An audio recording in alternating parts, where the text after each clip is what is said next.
Hello जी, अस्सलाम वालेकुम। कैसे हैं आप सब? आई होप ठीक होंगे। अल्हम्दुलिल्लाह मैं भी ठीक हूँ। Welcome to my channel Sadia but.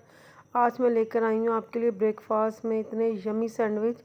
आप 3 स्लाइस ले लें, उसको हल्का सा आप सेक लें, तो उसके बाद एक पे मायनीस लगा लो और एक पे शामी लगा लें, ठीक है।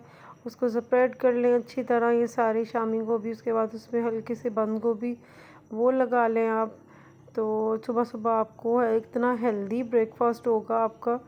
खाने में लाइट है लेकिन आपको बहुत बेनिफिट है इसके। हेल्दी इतना। देखिए, दूसरा स्लाइस रख के उसके ऊपर एक लेयर मैंने हल्की सी केचप की लगाई है।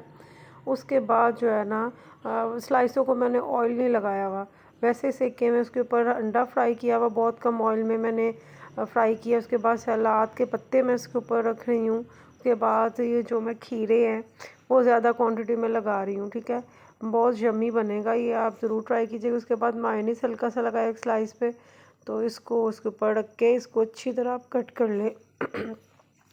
देखें, आप जब कट करेंगे तो आप देखें, देखने में भी बहुत कलरफुल लग रहा है और खाने में भी बहुत यम्मी है और डाइट से भरपूर है ये। इसमें बहुत अच्छी, मतलब आपकी डाइट भी हो जाएगी और आपका ब्रेकफास्ट भी हो जाएगा। तो आई होप आपको वीडियो अच्छी लगी होगी। लाइक कर दें, शेयर कर दें, सब्सक्राइब कर दें और बेल आइकन के बटन को भी प्रेस कर दें ताकि मेरी नई आने वाली वीडियो का नोटिफिकेशन मिल जाए। तो ज़रूर ट्राई कीजिएगा। दुआओं में याद रखें। खुदा हाफिज़।